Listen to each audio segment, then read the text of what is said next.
بسم اللہ الرحمن الرحیم۔ السلام علیکم ورحمۃ اللہ وبرکاتہ۔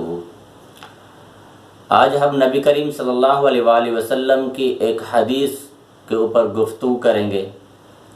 اس حدیث کے اندر نبی کریم صلی اللہ علیہ وآلہ وسلم نے اپنی امت کی رہنمائی فرماتے ہوئے امت کو یہ بتایا ہے کہ منافق انسان، ہیپوکریسی جس کو کہتے ہیں، یعنی کہ منافقت، اس کی کیا علامت ہے، اس کو کیسے پہچانا جائے، کون شخص ہے اس کو منافق کہا جا سکتا ہے، وہ کس طریقے سے ہمیں علم ہوگا۔ نبی کریم صلی اللہ علیہ وآلہ وسلم کی اس روایت کو امام بخاری رحمۃ اللہ علیہ نے اپنی کتاب صحیح البخاری کے اندر کتاب الایمان حدیث نمبر 33 کے اندر ذکر کیا ہے، اور اسی حدیث کو امام مسلم نے صحیح مسلم کے اندر ذکر کیا ہے، اور جامع ترمذی کے اندر امام ترمذی رحمۃ اللہ علیہ نے اس حدیث کو اپنی کتاب کے اندر ذکر کیا ہے۔ آپ صلی اللہ علیہ وآلہ وسلم ارشاد فرماتے ہیں، جس روایت کو حضرت ابو ہریرہ رضی اللہ تعالی عنہ روایت کرتے ہیں، ان ابی ہریرہ رضی اللہ تعالی عنہ قال قال النبی صلی اللہ علیہ وسلم آیت المنافق ثلاث، منافق کی 3 نشانیاں ہیں۔ اذا حدث کذب، جب وہ بات کرتا ہے، گفتگو کرتا ہے تو جھوٹ بولتا ہے۔ واذا وعد اخلف، جب وہ وعدہ کرتا ہے تو وعدہ خلافی کرتا ہے۔ واذا اؤتمن خان، جب اس انسان کے پاس کوئی امانت رکھ دی جاتی ہے تو وہ اس امانت کے اندر خیانت کرتا ہے۔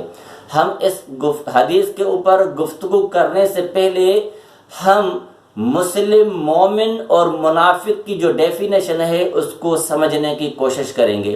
مسلمان اور مومن کس کو کہتے ہیں؟ نبی کریم صلی اللہ علیہ وآلہ وسلم کی ایک حدیث ہے جس کو حدیث جبریل کے نام سے جانا پہچانا جاتا ہے۔ حدیث کی کتابوں کے اندر اس حدیث کو حدیث جبریل کہا جاتا ہے کہ جبریل امین نبی کریم صلی اللہ علیہ وآلہ وسلم کے پاس ایک مرتبہ انسانی صورت میں آئے اور آپ صلی اللہ علیہ وآلہ وسلم سے سوال کیا کہ مل اسلام، اسلام کس کو کہتے ہیں؟ تو آپ صلی اللہ علیہ وآلہ وسلم نے ارشاد فرمایا الاسلام ان تشہد ان لا الہ الا اللہ وان محمد رسول اللہ، تقیم الصلاۃ وتؤتی الزکاۃ وتصوم رمضان وتحج البیت ان استطعت الیہ سبیلا۔ یعنی اسلام اس کو کہتے ہیں کہ سب سے پہلے آپ اس بات کی گواہی دو کہ اللہ تبارک و تعالیٰ کے علاوہ کوئی معبود نہیں، کوئی خالق نہیں، کوئی مالک نہیں، کوئی رازق نہیں، کوئی مشکل کشا نہیں۔ یعنی اس بات کی گواہی دو کہ اللہ تبارک و تعالیٰ ہی خالق ہے۔ اس کے بعد دوسری گواہی یہ ہے کہ محمد صلی اللہ علیہ وآلہ وسلم کی رسالت کے اوپر ایمان لاؤ، وَتَشْهَدَ أَنَّ محمد رسول اللہ، اور اس بات کی گواہی دو کہ محمد صلی اللہ علیہ وآلہ وسلم اللہ تبارک و تعالیٰ کے نبی، رسول اور پیغمبر ہیں۔ صرف یہی نہیں مگر اس بات کی بھی گواہی ہونی چاہیے کہ محمد صلی اللہ علیہ وآلہ وسلم اللہ تبارک و تعالیٰ کے آخری رسول اور پیغمبر ہیں، خاتم النبیین۔ اس کے بعد ان تقیم الصلاۃ وتؤتی الزکاۃ وتصوم رمضان وتحج البیت، یعنی نماز قائم کریں، زکوٰۃ ادا کریں، رمضان شریف کے روزے رکھیں، اور استطاعت ہو تو کعبۃ اللہ شریف کی زیارت یعنی حج کیا جائے۔ اس کے بعد نبی کریم صلی اللہ علیہ وآلہ وسلم سے جبریل امین نے دوسرا سوال کیا کہ مل ایمان، ایمان کس کو کہتے ہیں؟ تو آپ صلی اللہ علیہ وآلہ وسلم نے ارشاد فرمایا الایمان ان تؤمن باللہ وملائکتہ وکتبہ ورسلہ والیوم الآخر والقدر خیرہ وشرہ۔ تم اس بات کی گواہی دو کہ اللہ تبارک و تعالیٰ کے اوپر ایمان لاؤ، فرشتوں کے اوپر ایمان لاؤ، کتابوں کے اوپر ایمان لاؤ، اور اللہ تبارک و تعالیٰ کے رسولوں کے اوپر ایمان، اور اچھی اور بری تقدیر کے اوپر ایمان لاؤ۔ اس کو ایمان کہتے ہیں۔ یعنی مسلمان جو اللہ تبارک و تعالیٰ کے احکامات کی پابندی کرے، نماز، روزہ، زکوٰۃ، حج، اور اللہ تبارک و تعالیٰ کی توحید اور نبی کریم صلی اللہ علیہ وسلم کی رسالت کی گواہی دے وہ مسلم کہلاتا ہے، اور مسلم ظاہری افعال کو کہتے ہیں، اور مومن جو ہے مومن ہونے کے لیے یہ باطنی افعال، جو باطنی باتیں جن کے اوپر وہ بلیو رکھے گا، جو فیتھ رکھے گا، ایمان لائے گا، اس کو ہم کیا کہیں گے؟ مومن۔ تو مومن اور مسلمان ایک ہی انسان کے دو نام ہیں۔ دل کے اندر ایمان رکھتا ہے تو اس کو مومن کہتے ہیں، یہ ایمان ہے۔ ظاہری طور پر اللہ تبارک و تعالیٰ کی عبادت کرتا ہے، نماز، روزہ، زکوٰۃ، حج، تو یہ اسلام کہلاتا ہے۔ اور منافق اس انسان کو کہتے ہیں جو دل کے اندر ایک بات رکھتا ہو اور ظاہر میں ایک بات کرتا ہو۔ یعنی ظاہری طور پر تو ہمیں معاشرے کے اندر وہ شخص، وہ فرد اسلام کے اوپر عمل کرتا ہوا نظر آتا ہو کہ وہ نماز بھی پڑھتا ہے، روزہ بھی رکھتا ہے، حج بھی کرتا ہے، اور اس کے ساتھ ساتھ زکوٰۃ بھی ادا کرتا ہے، ہمیں تو وہ شخص مسلمان اور مومن نظر آتا ہے۔ مگر منافق کی علامت نبی کریم صلی اللہ علیہ وآلہ وسلم نے یہ بتائی ہے کہ اس کے دل کے اندر نفاق ہو، یعنی دل کے اندر نہ وہ اللہ کے اوپر ایمان رکھتا ہو، نہ رسول کے اوپر ایمان رکھتا ہو، منافقت کرتا ہو، یعنی اس کو معاشرے کے اندر کوئی انسان پہچان نہ سکتا ہو، اس کو کہتے ہیں منافق۔ نبی کریم صلی اللہ علیہ وآلہ وسلم کے زمانے کے اندر بھی بہت زیادہ منافق ہوا کرتے تھے، تو آپ صلی اللہ علیہ وآلہ وسلم نے اپنے ایک رازدار صحابی کو، جس کو ہم حضرت حذیفہ بن یمان رضی اللہ تعالی عنہ کہتے ہیں، تو آپ صلی اللہ علیہ وآلہ وسلم نے حضرت حذیفہ بن یمان رضی اللہ تعالی عنہ کو منافقین کی لسٹ اور ان کے نام بتائے تھے کہ یہ لوگ کیا ہے؟ منافق ہیں۔ اس کے علاوہ نبی کریم صلی اللہ علیہ وآلہ وسلم جب مکہ سے مدینہ مائیگریٹ کر کے آئے تو مکے کے اندر تو منافقین نہیں تھے، مکے کے اندر مشرکین تھے جو اللہ تبارک و تعالیٰ کی ورشپ میں، اللہ تبارک و تعالیٰ کی عبادت میں آئیڈلز کو کیا کرتے تھے؟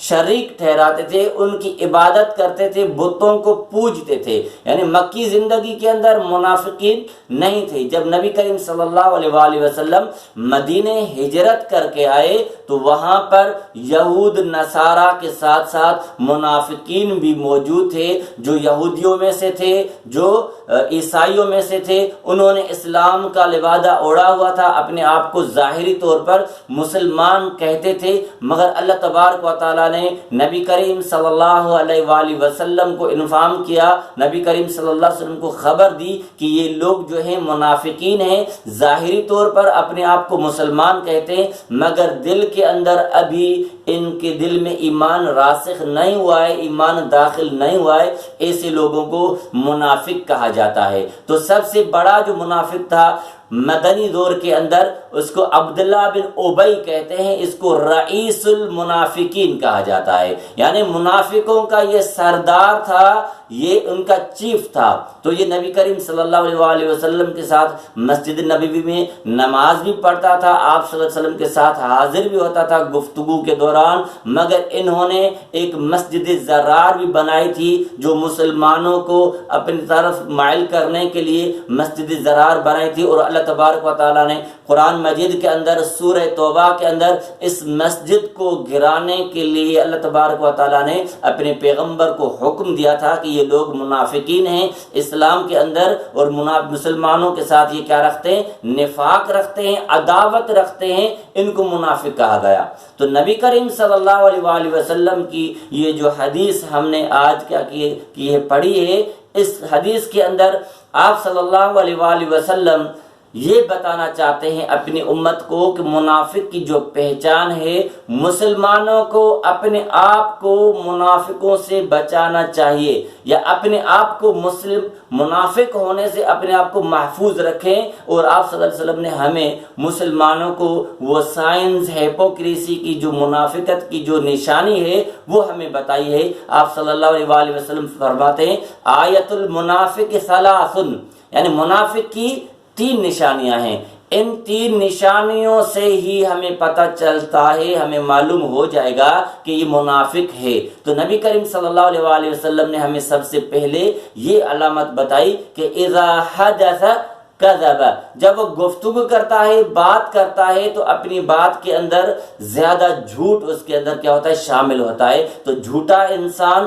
نبی کریم صلی اللہ علیہ وآلہ وسلم کی اس حدیث کے اعتبار سے، اکارڈنگ ٹو دس حدیث، نبی کریم صلی اللہ علیہ وسلم نے اس حدیث کے اندر یہ بات بتائی کہ جو شخص زیادہ جھوٹ بولتا ہو، اپنی گفتگو کے اندر جھوٹ جو ہے اس کے اندر زیادہ ہو، تو وہ منافق ہے، اور منافقت کی یہ کیا ہے؟ علامت ہے۔ ایسے انسان کو جھوٹ سے بچنا چاہیے، احتراز کرنا چاہیے، اپنے آپ کو بچانا چاہیے۔ اور ہم اور آپ اس معاشرے کے اندر رہتے ہیں، دیکھتے ہیں کہ ہمارے اس پورے معاشرے کے اندر جو ہے جھوٹ جو ہے وہ ایک عادت ہو گئی ہے، مسلمانوں کی، لوگوں کی ایک ہیبٹ ہو گئی ہے کہ وہ جھوٹ کو جھوٹ سمجھتے ہی نہیں، عادت سمجھتے ہیں، جوک سمجھتے ہیں۔ مگر نبی کریم صلی اللہ علیہ وآلہ وسلم نے فرمایا کہ جو شخص بات کرتا ہے اور بات کے دوران گفتگو کے دوران جھوٹ بولتا ہے، تو آپ صلی اللہ علیہ وسلم نے فرمایا کہ یہ شخص کیا ہے؟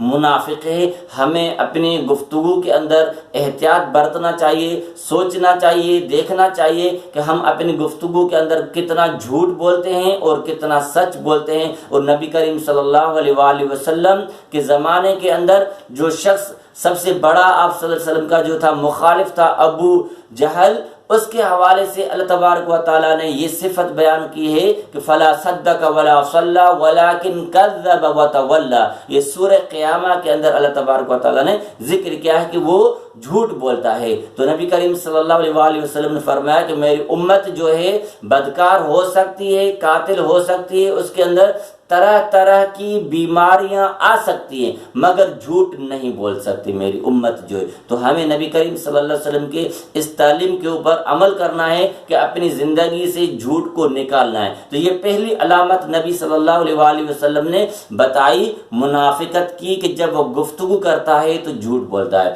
اس کے بعد دوسری علامت جو ہے نبی کریم صلی اللہ علیہ وآلہ وسلم نے ہیپوکریسی کی یہ بتائی ہے کہ اذا وعد اخلف، جب وہ وعدہ کرتا ہے کسی کام کو کرنے کے لیے، کسی کام کو مکمل کرنے کے لیے، کسی انجام کو مکمل کرنے کے لیے جب وہ گفتگو کرتا ہے تو اس کے خلاف کرتا ہے، یعنی وعدہ خلافی کرتا ہے۔ یہ مسلمانوں اور مومنوں کی ایک علامت ہے کہ وہ وعدے کے خلاف نہیں جاتے، مگر منافقین کی یہ ایک علامت ہے۔ نبی کریم صلی اللہ علیہ وآلہ وسلم نے ارشاد فرمایا وَإِذَا وَعَدَ أَخْلَفَ۔ تو ہم اپنی زندگی کے اندر دیکھ رہے ہوتے ہیں کہ ہم بہت زیادہ وعدہ خلافی کر رہے ہوتے ہیں، اور ہم مسلمانوں کے ذہن کے اندر یہ چیز عام ہو گئی ہے کہ وعدہ تو اس کو کہتے ہیں جس کے اندر انسان کہے کہ میں پرامس کرتا ہوں، میں وعدہ کرتا ہوں یہ کام کروں گا۔ اگر آپ نے کسی شخص کو یہ ورڈ یوز کیے بغیر کسی کام کو کرنے کا کہا، وہ کام آپ نے نہیں کیا، تو اس کو بھی وعدہ خلافی کہا جاتا ہے۔ تو یہ دوسری علامت تھی منافق کی۔ نبی کریم صلی اللہ علیہ وآلہ وسلم نے فرمایا کہ منافق کی 3 نشانیاں ہیں۔ پہلی نشانی یہ ہے کہ اذا حدث کذب، جب وہ بات کرتا ہے تو جھوٹ بولتا ہے، وَإِذَا وَعَدَ أَخْلَفَ۔ اور تیسری نشانی نبی کریم صلی اللہ علیہ وآلہ وسلم نے یہ بیان فرمائی اذا اؤتمن خان، جب اس کے پاس امانت رکھ دی جاتی ہے تو اس کے اندر خیانت کرتا ہے۔ ہم امانت صرف چیزوں کو سمجھتے ہیں، تھنگس کو ہم امانت سمجھتے ہیں،